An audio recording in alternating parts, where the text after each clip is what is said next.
Welcome to the Ice Guys, presented by the Hockey Podcast Network. It is Saturday, April the 10th. Ian Cameron with you. Of course, Jimmy Murphy will be back Monday. He has lots of stuff going on Saturdays and Sundays for that matter. And of course, Alex B. Smith, once again, we wish him our best thoughts, prayers, well wishes as he tends to a family matter back home. So in the meantime, it is me. And I said, you know what? I'm not doing a show solo this weekend. We're going to get some special guests. We've got one lined up tomorrow. And we have one lined up today. And those of you that see that are watching on YouTube see the name Terry Edelmann. You should know who that is.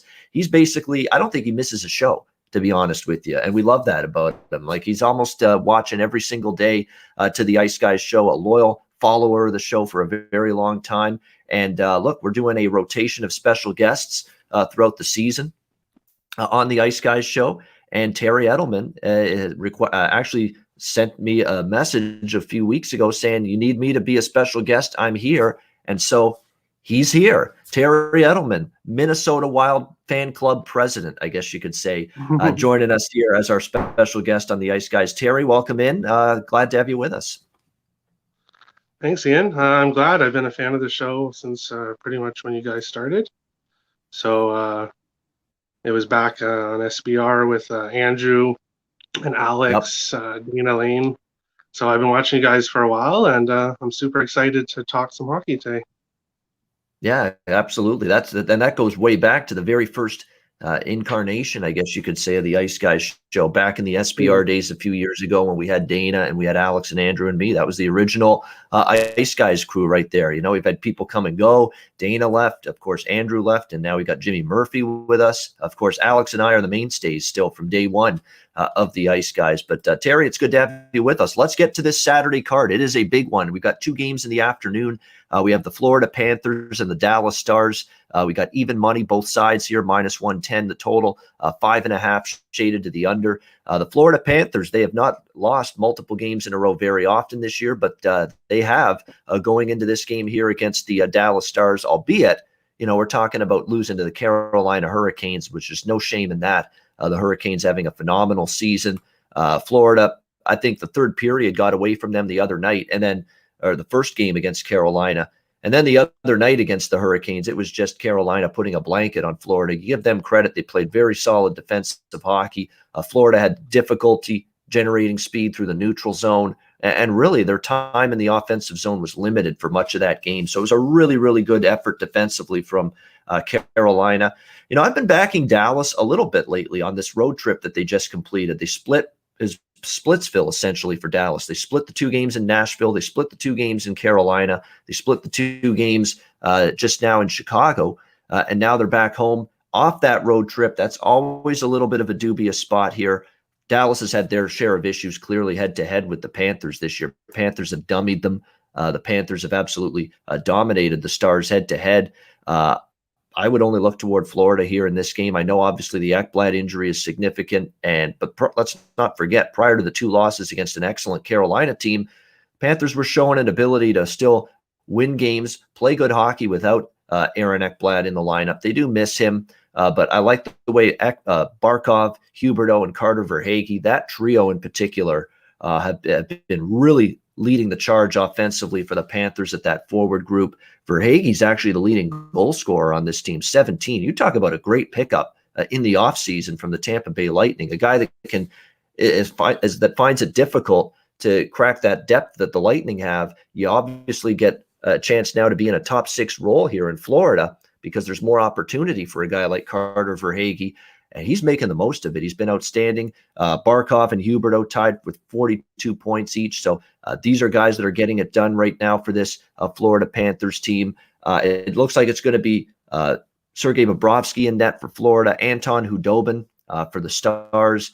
Bobrovsky's done pretty well this season against the Dallas Stars, 2-0, 2.41. 2-0, 2.41 goals against average for Bobrovsky against Dallas this year. So as much as I backed Dallas on this road trip, now they're back home, a little bit of that flat spot, you know, that typical first home game off that road trip spot. Florida looking to avoid 3 straight losses. They've matched up very well with Dallas this year.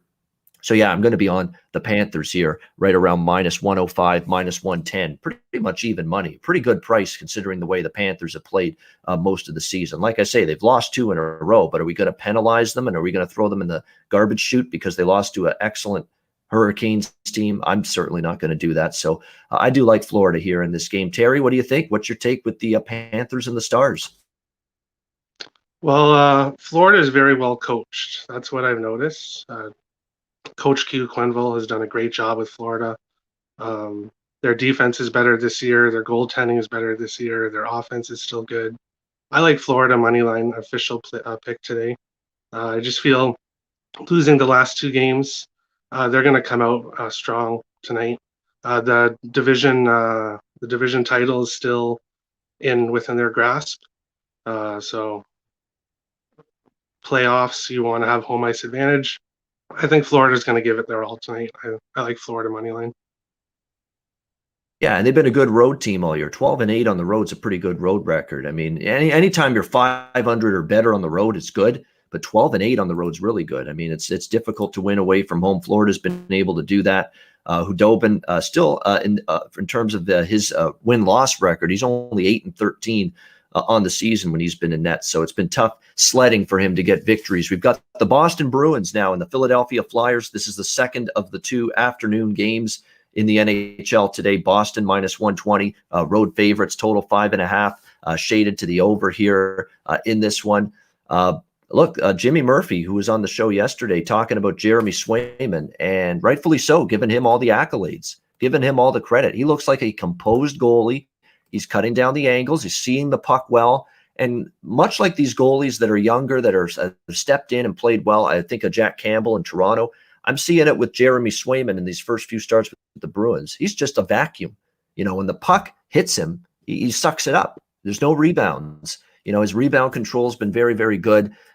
He looks like he's definitely calm, composed, collected in the net, which is good to see. And the Bruins have played well for him. And I think there's something to the fact that, like the Leafs with Campbell, these parallels that we're drawing with these 2 goalies, you look to see the Bruins playing pretty hard and pretty well for their goaltender right now, Jeremy Swayman as well in this one. So definitely like what I'm seeing here from the Bruins right now. I lean a little bit to them here. I certainly don't want to go against Boston right now with the good vibes they've got and the way Swayman's going in net.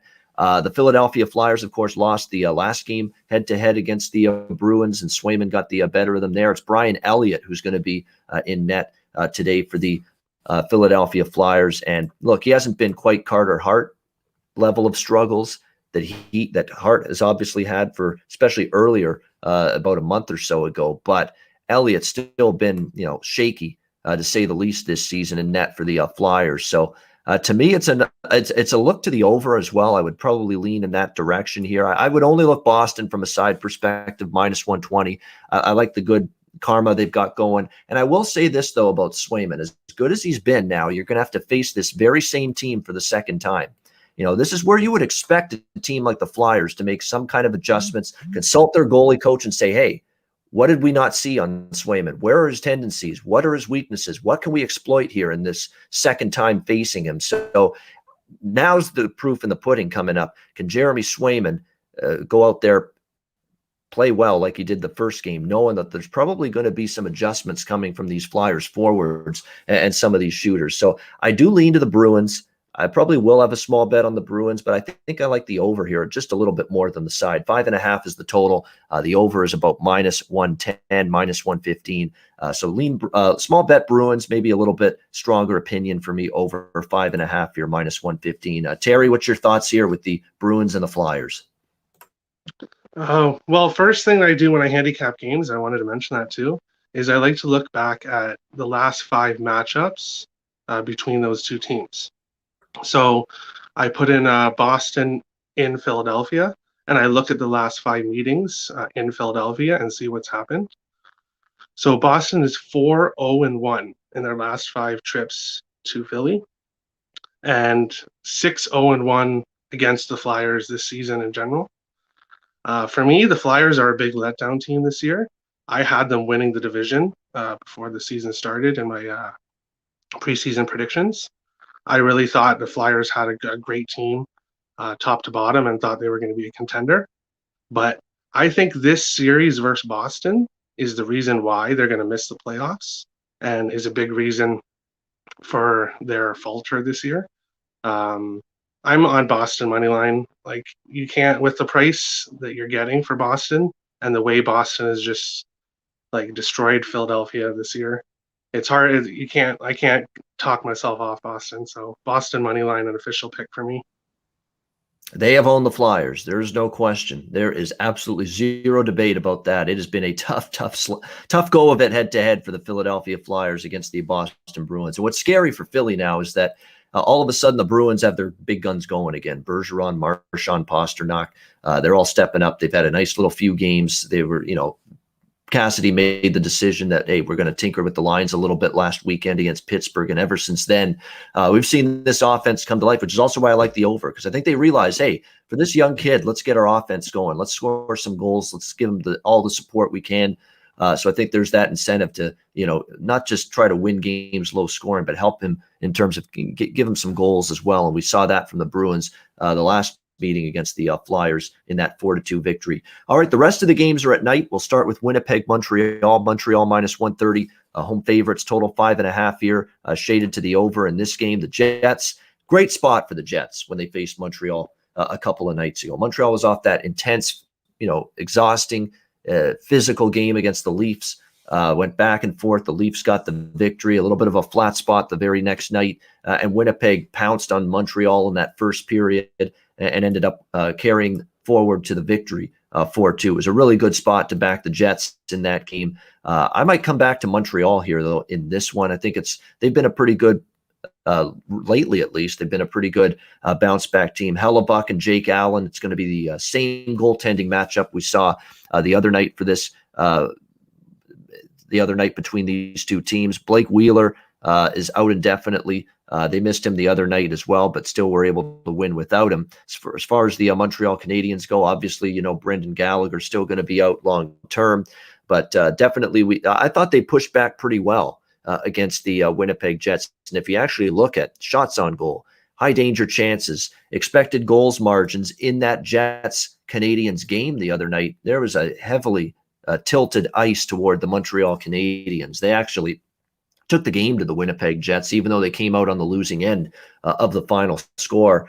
So I think that, if the Montreal plays that kind of game where they're generating more of the offense, they're dictating the play like they were the other night, I think they'll probably get a better result from this game. And certainly from a Montreal standpoint, not saying Winnipeg's obviously battling in the battle for first, although I think they're more than likely going to be battling with battling with Edmonton for second in the division. I don't think the Jets or the Oilers may catch Toronto for first, but definitely they're battling for positioning there, maybe getting that second spot. For Montreal, they're trying to hang in there with the fourth spot, although they're not exactly getting pressure from Calgary, who continues to have trouble getting out of their own way right now. So, but I do think Montreal's from a spot perspective, seeing the way they took the play to Winnipeg, I think there's a decent chance they bounce back here. I would look to them at minus 130 in this game. Terry, what do you think with the Jets and the Habs?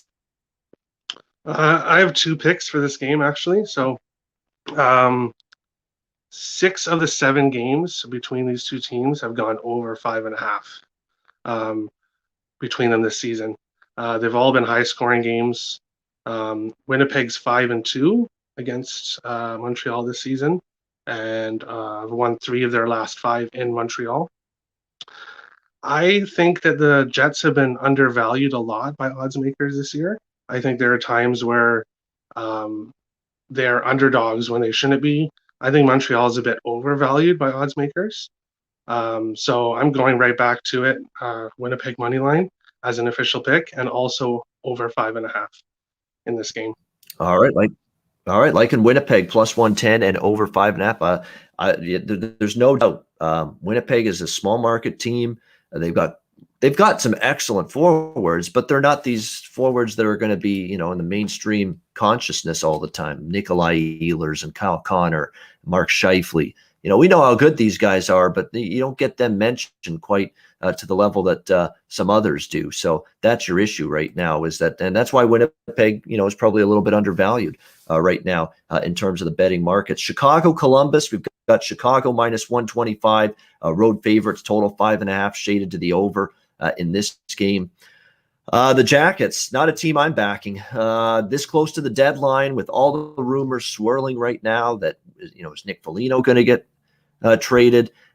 Is David Savard on the blue line going to get traded for the Jackets? Like, there's so many players on this Jackets team being linked in potential trade talks. So going into the deadline with these teams that might be sellers, I'm not looking for reasons to back them just 2 days before the trade deadline, that's for sure. Chicago, on the other hand, look, they split with Dallas. They've got to probably go on a little bit of a nice run here late in the regular season if they want to make a push for the top 4 playoff spot in that division. Definitely Lankinen and Merzlikins, by the way, going to be your starting goaltenders. Columbus obviously got shelled the other night by Tampa Bay. I think, though, there's signs that Columbus is starting to get some offense going. I do like this over in this game, over 5.5, because I do think this offense at some point's got to get things going a little bit. I've ranted about Patrick Laine a lot. Roslovic's actually been okay for them, for the Jackets, getting him in that deal with Winnipeg as well. But I think you're seeing signs, though, that the offense is starting to come around. They've still got Atkinson and Bjorkstrand. It's not like this team doesn't have forwards that can put the puck in the net and guys that have produced at the NHL level. They've just had a tough time recently being able to do that. Hell, we even saw Max Domi score a goal recently for this team. I think Kevin Stenlund's the guy to watch out for. This left winger for the Jackets, he's all of a sudden scored in multiple games lately. I think from a prop standpoint, scoring a goal-scoring prop that should have some value, he's found the back of the net in a couple games now, is indeed Kevin Stenlund here for the Columbus Blue Jackets. So I think it's a good bargain opportunity here where you have Columbus's offense starting to wake up a little bit. I like that they put the puck in the net a little bit against a very good Tampa Bay team. Chicago is still a team offensively that's fully capable, and I think after getting bombed by Dallas 5-1 the other night, you're going to see Chicago try to be a little bit more assertive at the offensive end of the ice. So nothing on the side, but I like the over here, 5.5, good price, minus 110. Terry, any opinion for you here with Chicago Columbus? I have an opinion. I don't have an official pick in this game because it wasn't strong enough for me to officially bet it. But I lean Chicago here, and as a hardcore Wild fan for years now, Chicago, our biggest rival. The fact that I'm leaning towards them should show a lot. I don't like that Werenski is out for Columbus, and I don't really like how Columbus has played this year in general. Chicago, though, started off really hot this season and has kind of slowed down. But they still have, the playoffs are still there. If Chicago goes on a run, they do have a chance at making it. So I'm going to lean with Chicago tonight. I don't know if I'm officially going to bet it, but I lean with Chicago here, especially with Lankinen in it. Yeah, I would only look Chicago, no question, and I lean that way. I'm going to stick with the total though, because I think Columbus has found some offense lately, and Chicago should as well against Merzlikins and the Blue Jackets, who again just yielded a bunch of goals against the Lightning the other night. So I think it's a good recipe for goals. But you're right, from a side perspective, for me, it's Chicago or pass. With Columbus, with all these rumors swirling about who's going to be dealt at the deadline. And they've got a lot of guys out, too. Let's not forget, you look at the injury list, Werenski, Boone Jenner, Savard, Nick Foligno, the captain of the team. So a lot of key cogs out for Columbus as well. So it's a lean Chicago for me, and I like the over in this game. Ottawa, Toronto, the Leafs, minus 330 to minus 340 home favorites, total 6.5, shaded to the under. I don't have anything on this game, not even close to betting it. Ottawa's scrappy. Maybe you look Ottawa plus 1.5 goals. You can get a decent price on that. They find ways to compete. They do give Toronto usually a tough time, but this is one of those games where I could see the Leafs going all out, because Jack Campbell's already got the franchise record for most consecutive wins to start a season. I believe he can go for the league record, I believe, if he wins tonight, if I'm not mistaken. So this is a huge game for the Leafs and for Jack Campbell. I think they're going to do everything in their power because they love this guy. Everyone to a man on this Leafs team can't say enough about what a great teammate he is, how hard he works, all this stuff. So the Leafs will go over and above the call of duty to try to get this guy another victory tonight against the Ottawa Senators. They're playing great hockey, the Leafs, right now, going for their 6th straight win. Their power plays sucked, to be honest with you, for the last several weeks, and they've still won. Their 5-on-5 play has been outstanding, and their penalty kill, which had been a huge problem for the Maple Leaf team for the last few years, is all of a sudden looking dominant. Nobody can score on the power play against this Leaf team right now. The penalty kill's been outstanding.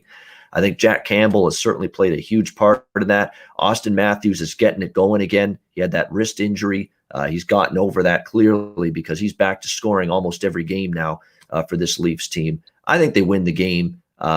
Under 6.5 could be the way to look there. Emily in the chat saying sends Maple Leafs under 6.5. My only look here. That would be a lean for me because 6.5 is a pretty lofty total. The way the Leafs are playing a little bit better defensively, the way their penalty kill is going, the way Jack Campbell's playing in net, it probably could stay under 6.5 this game. It's going to probably be Anton Forsberg in net for the Ottawa Senators. Not confirmed yet, but they expect him to be in net. Lean under. Other than that, I'm definitely passing on this game. And from a side perspective, how can you go against Toronto here with a guy that's won 10 straight in net in Jack Campbell? Terry, what do you think here? Battle of Ontario, Sens Leafs.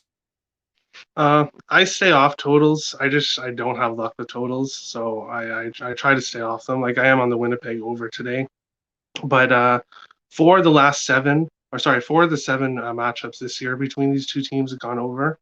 3 have gone under. 3 of the last 5, Ottawa and Toronto, have gone over.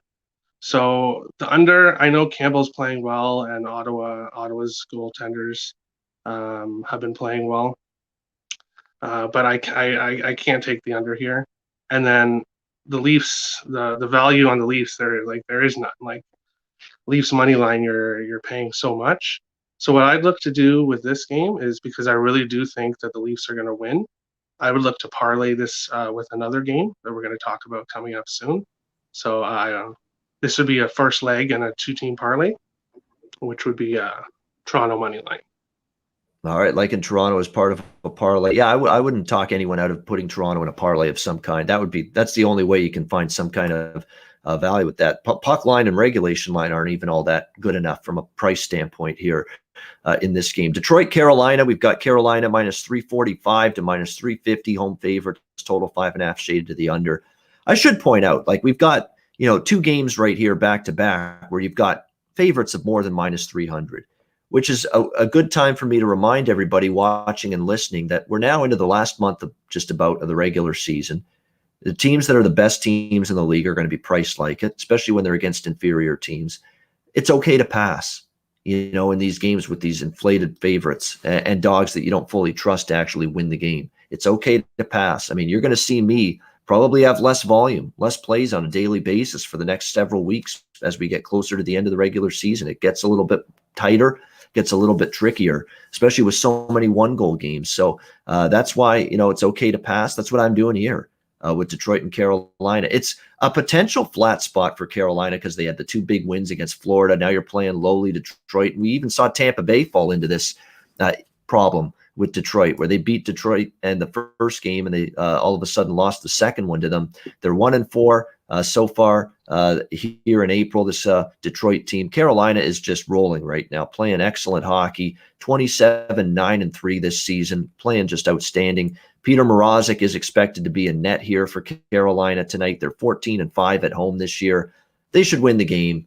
But again, where's the value to back Carolina? It's hard to really find it at this point in time. We'll have to see who's in net here for the Red Wings, because there's really only one goalie that I would kind of like Detroit having him in net, and that's Bernier. Bernier's had a nice season. I can't say that about Pickard. I can't say that about Thomas Greiss. They've both struggled, but at least Jonathan Bernier has been serviceable in net for the Red Wings this season. We'll see if he's in between the pipes. But for me, I know it's a potential flat spot for Carolina, but not enough for me to want to back Detroit. So it's a pass for me. Terry, what do you think? Red Wings, Hurricanes?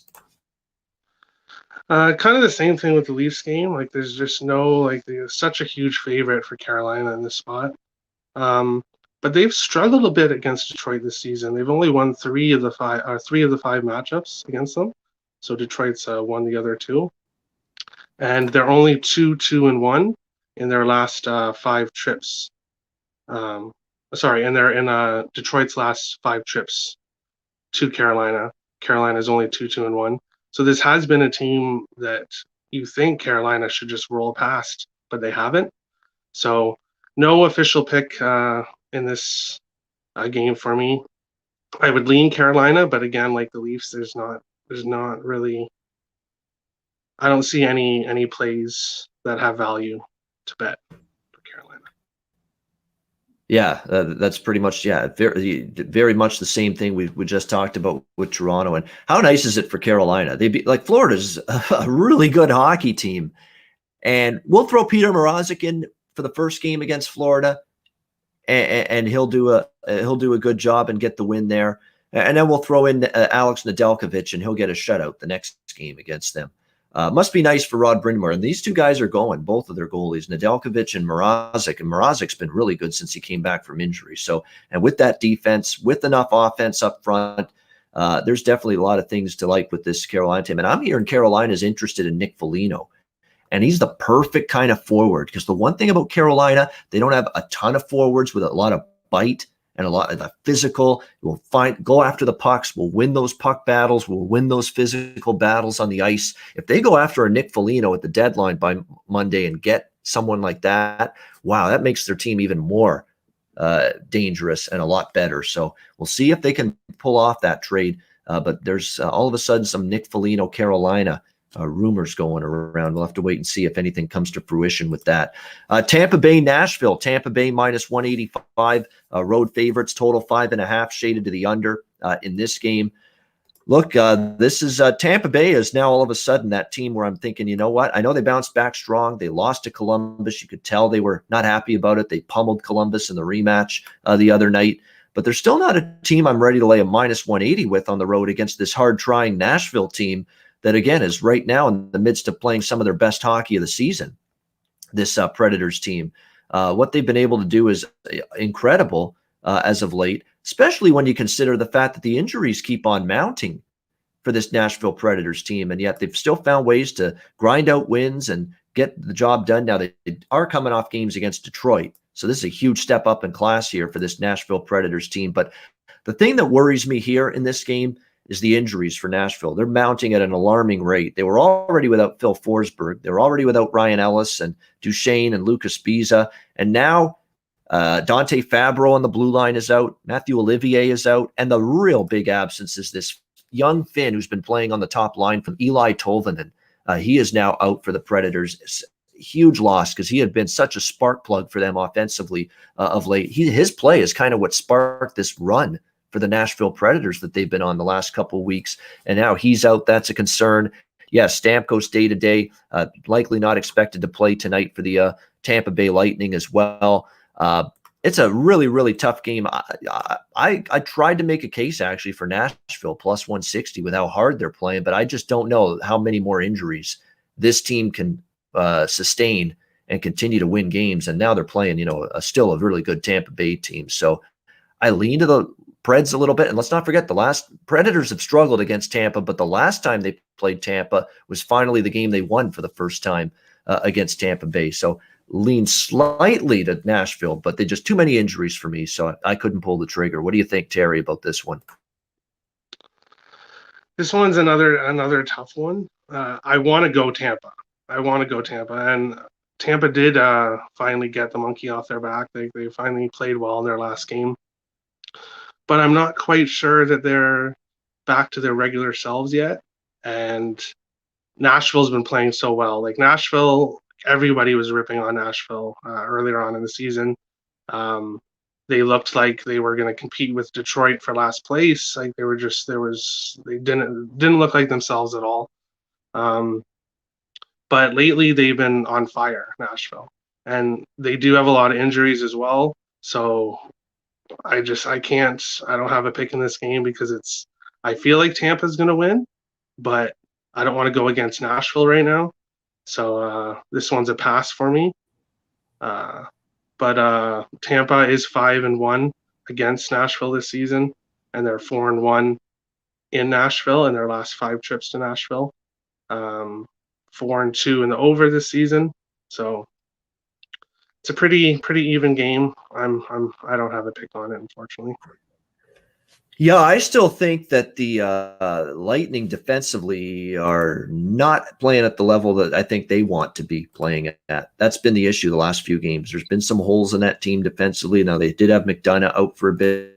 I've still got, I believe, they've had Eric Chernak out for a bit as well. And that guy's an underrated defenseman. He's a physical presence for them, although it looks like there's a chance he's back tonight, which would be good news for the Lightning in this game against the Predators.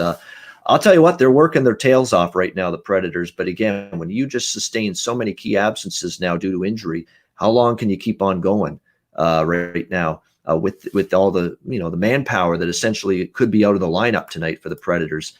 That's the biggest issue for them, which is why, as much as I am tempted by the price here with Nashville, the way they've been going, I'm going to probably end up staying on the sidelines for this one. And we've arrived to the Terry Edelmann special here on the Ice Guys show. Of course, it's his Minnesota Wild and the St. Louis Blues. Minnesota minus 115 to minus 120 now. Road favorites, total 5.5 in this one. Look, it's that obvious bounce back theory spot for the Minnesota Wild off the worst loss they've ever had in their franchise's history, 9-1 last night. It's just everything that could go wrong did go wrong. Breakdowns left and right. Not good goaltending from Capo Kakinen, and it's kind of shocking to see him play that poorly because he was on a great run for the Minnesota Wild about a month or so ago. But he's sort of lost the net for a bit. Talbot got it, and ever since Talbot's had the majority of these starts, every time they put Kakinen in, he's been a little bit shaky, like he was against San Jose as well recently. So it was a tough night all around for Minnesota. Their defense was just carved up by St. Louis. Now, St. Louis got reprimanded by Craig Berube, and they have played outstanding in 2 games after Craig Berube basically lit into his team for the way they were playing. And Colton Parayko being back does help. Look, now they're 2-1 with Parayko back in the lineup. He's a great defenseman. And for a team that had been really struggling defensively, a major decline at that end of the ice, largely because he's been out. Carl Gunnarsson, who was one of their best stay-at-home defensemen, out for the whole season. But having Parayko back matters. There's no question. I would go with Binnington again. I mean, I'm seeing Ville Husso projected goalie. I don't understand that. Like Binnington's actually been good the last couple games, really good. The game last night, the second game against Vegas, he played really well in that game. If Binnington's in net, I may pump the brakes on backing Minnesota. I lean Minnesota, but I'll pump the brakes if Binnington's in net. He has been really good the last couple. They've played better in front of him. However, if it's Ville Husso in net, there's no doubt I'll be on Minnesota. No question at all that I'll be back in the Wild if that's the case. Husso's been brutal, absolutely terrible. It makes no sense to me why, especially when you need points. Forget the fatigue factor. Forget the fact that it's second night of back-to-back games. If you're St. Louis, you need points right now. You're battling with Arizona. You're trying to track down the Coyotes for that 4th playoff spot. You need your best goalie in there, the goalie that gives you the best chance to win every night. Say what you will about Binnington. He's had some ups. He's had some downs this season. He's a better chance to give you a victory right now than Ville Husso. I don't think there's any argument. You're not splitting the atom figuring that one out. That right now Binnington gives you your best chance to win at this point in time over Ville Husso. The Blues offense, it's been sparked, no question. Ryan O'Reilly, the captain's definitely come to the forefront the last few games. We'll see if they can keep it going and make it 3 wins in a row. But you're going to get Minnesota likely firing back strong with a massive, you would think at least, a massive effort after what happened last night in the game against St. Louis. So I lean Minnesota. I haven't bet it yet. I'm waiting for the goalie confirmation. If it's Husso, I will be on Minnesota 100%. I do like the over as well in this game. St. Louis's offense is going. Minnesota, you would think, can find the back of the net, even if it's Binnington, but especially if it's Husso in net. So I like the over, and I'll bet Minnesota if it's Husso in net. That's the way I'm going here. Terry, here's your chance to really vent your frustration about the ugly performance last night for those Minnesota Wild. Well, everyone in the chat that knows how big of a Wild fan I am. So last night, when the score became 5-1, I actually went to turn it off, the game, and thought, you know what? No, I'm just going to keep it on. I can't turn it off, and then it goes 6-1.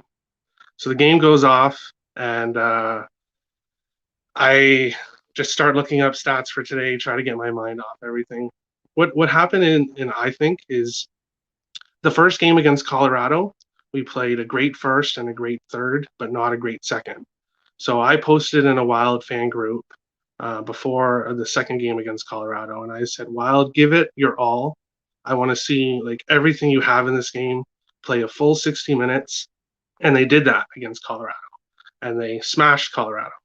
But I think they literally did give it everything they had. So last night, they just didn't have the skating. The defense wasn't there.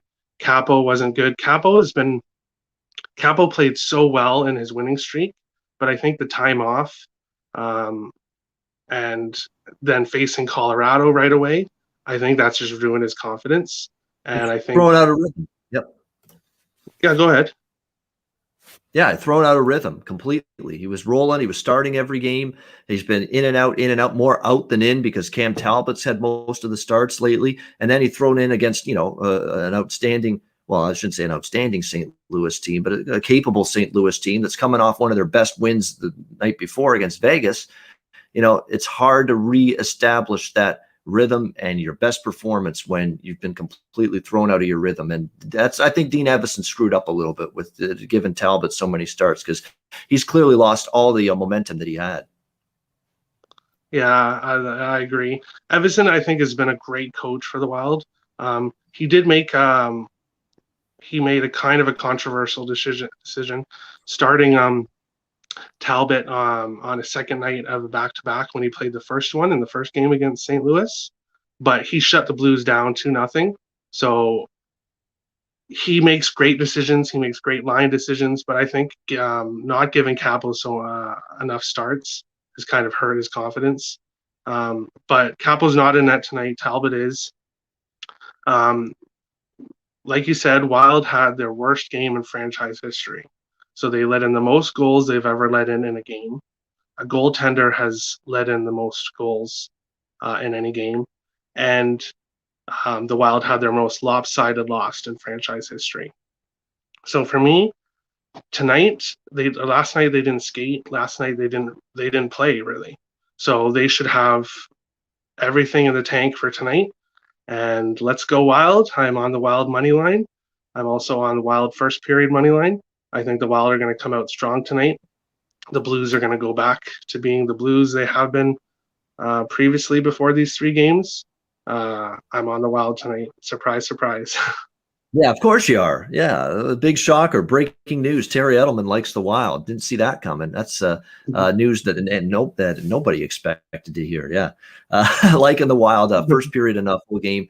I'm definitely going to be on the over. There's no question. 5.5 here. And the Blues are saying, hey, we thought we were generating chances and good enough offense before, but now we're starting to see the goals start to flow in. I think they'll score again tonight, but obviously I think Minnesota will contribute as well. Over for sure. I will only back Minnesota in this game, though, if it's Ville Husso. I've got to know that. I do hope that Husso's in. I do hope. Yeah, because he's been terrible. Absolutely brutal. I will only back Minnesota if I get confirmation. So we'll have to wait till later in the day to see if we indeed get a confirmation that it's Husso and net for the Blues. All right, we're down to our last two games. LA, San Jose. San Jose minus 135, home favorites, total 5.5 shaded to the over in this game. The over for me, once again, here is what I'm looking at with the Kings and the Sharks. And I might bet LA here if it's Devin Dubnyk in net because it's a back-to-back. Jones played last night. Jones has this hex or voodoo, whatever you want to call it, on his former team, the LA Kings. He has just dominated the LA Kings this season. He's played his best hockey, Martin Jones, in net against the LA Kings. That's just the way it's been start to finish this season, but could be Dubnyk tonight for the LA Kings, for the San Jose Sharks in net. 5-2 victory for the Sharks last night against the LA Kings. Hey, the Sharks are playing well, 5-1 in their last 6 games. Playing better. Bob Bugner said didn't say if Jones would play the second night of a back-to-back, but he was raving about the goalie. So there's a chance you might get, kind of like with St. Louis. Be careful here. Don't just assume Husso for St. Louis. Don't just assume it's going to be Devin Dubnyk for San Jose. These two coaches might ride the hot goalies right now because, Martin Jones has owned LA. And of course, Jordan Binnington's off 2 of his best games of the season in a row for the Blues. So keep an eye on that. But I do lean over the total here, 5.5 with LA and San Jose. And I might pull the trigger on the Kings at a plus price if it is Devin Dubnyk in net for the Sharks tonight. Terry, any interest for you here with the Kings and the Sharks?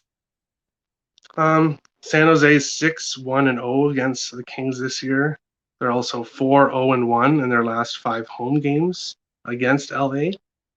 I didn't take the Sharks last night when I was thinking that I should, so I'm definitely not going to take them tonight because of that. Also, if Dubnyk is in net, I will never, ever back a team that has Dubnyk in net, because after watching him for the last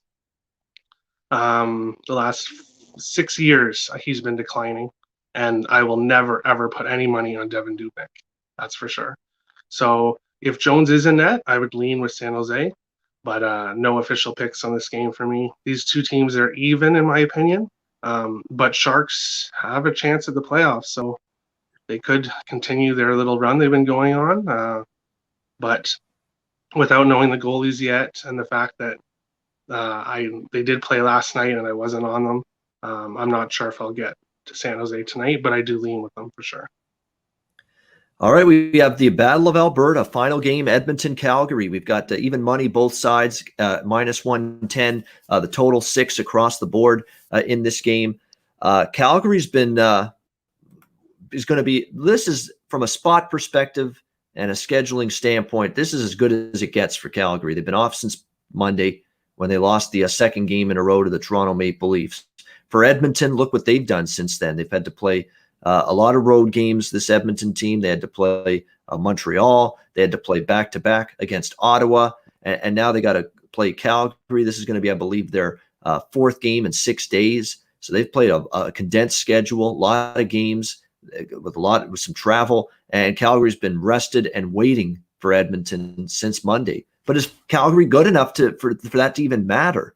I mean, they just find ways to lose right now. This Calgary team, they're shaking up the lines again. Darryl Sutter trying to find something that works, trying to get something out of his combination of Johnny Gaudreau and Sean Monahan, who continue to just really underachieve and sputter. They should be getting a lot more than they have been receiving from those two individuals. And it's just not happening right now for those two. We'll see if they can get it rolling here tonight against the Oilers. Not going to be easy, though. The Oilers have been playing solid defensive hockey of late, which could be trouble when you're talking about a team that's having a tough time finding the back of the net. Mike Smith continues to be really good in net for the Oilers. He's been confirmed as the starting goalie for the Oilers. Jacob Markstrom will probably be in net for the Flames, and he's not been as good of late for the Calgary Flames. So this is a tough one for me. I would lean a little bit to Calgary just because of the spot, but I don't know if that's enough for me to pull the trigger, because they've had these opportunities before and they haven't gotten the job done. And I worry about the body language for this team.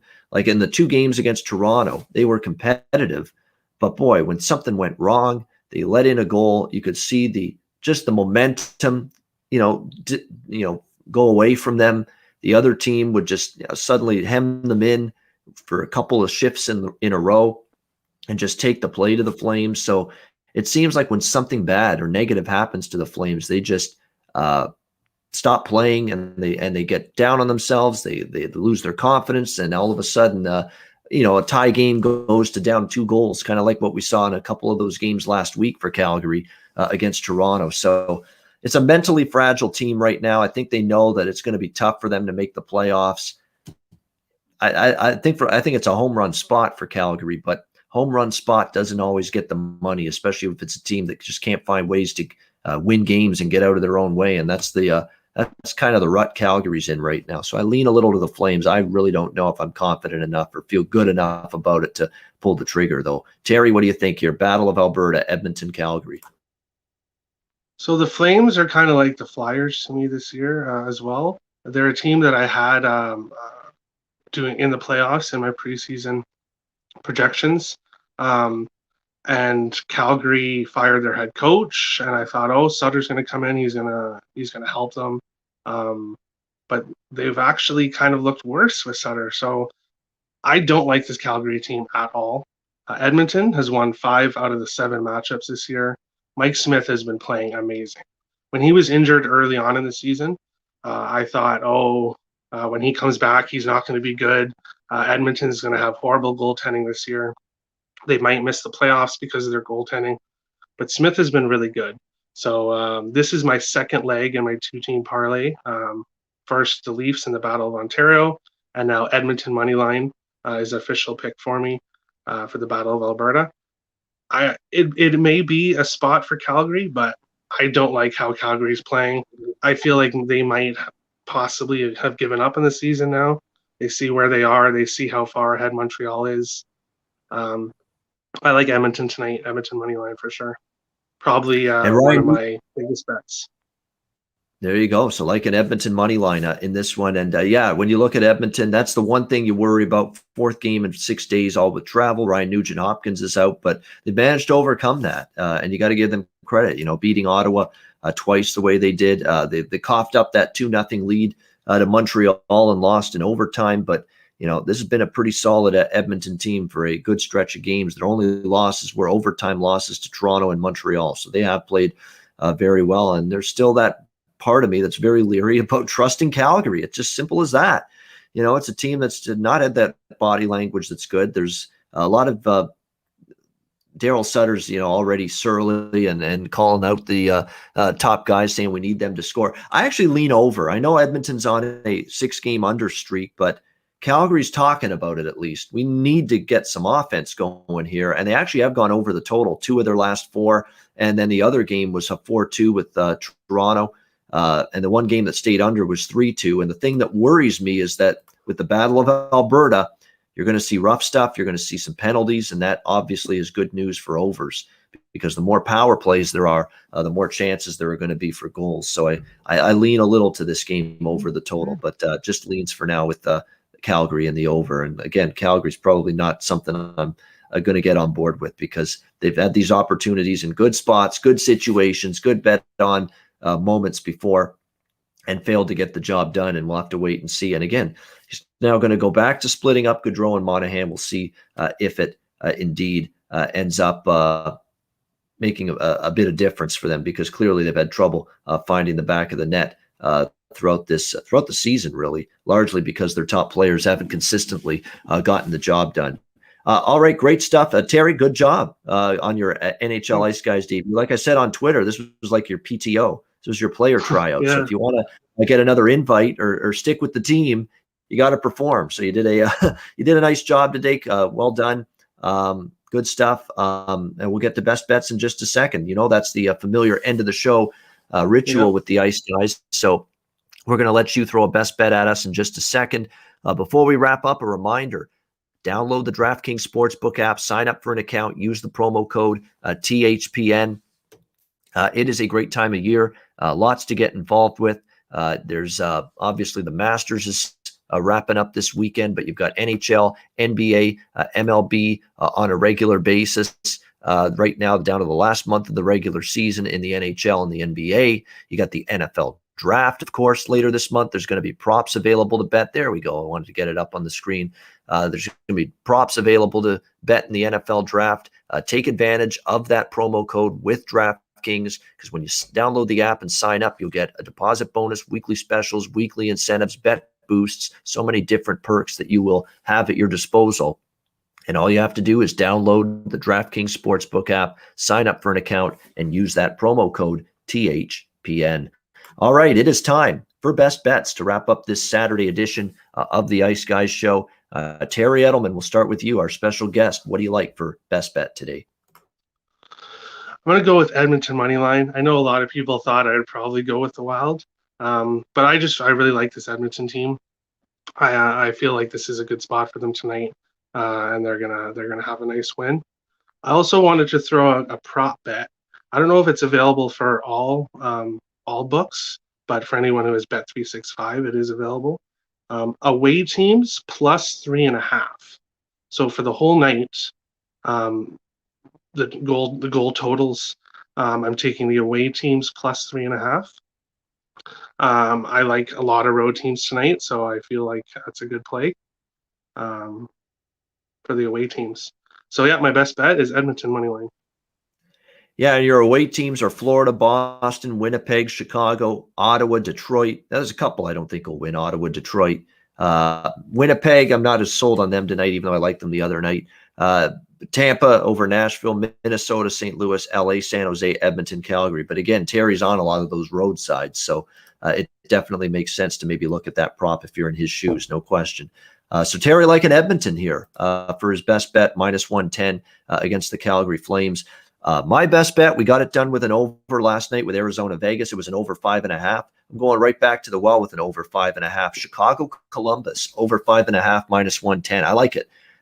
Jackets are starting to get some offensive mojo going. Should be able to do it against Chicago, who still are very leaky defensively, can give up goals. But I think Chicago's offense chips in as well against Columbus and Merzlikins. Give me Chicago Columbus over 5.5 minus 110. That'll be my best bet for this Saturday NHL card. That'll wrap up this edition of the show. We thank our special guest, Terry Edelmann, and frequent Ice Guys viewer as well for joining us on the show. A reminder, we're on YouTube live with the Ice Guys show, Monday to Friday, 2 p.m. Eastern, Saturday, Sunday, noon Eastern. And if you can't watch the show live, make sure you download the Ice Guys podcast in audio form on all major podcast platforms. For our special guest, Terry Edelmann, Wild fan extraordinaire, I'm Ian Cameron. Have a great Saturday. Enjoy the games and good luck. And we'll be back with you tomorrow on Sunday for another edition of the Ice Guys. It's former pro hockey player Devin Didiometti joining me tomorrow once again as our special guest. So looking forward to that. Join us for Sunday once again for another edition of the Ice Guys presented by the Hockey Podcast Network.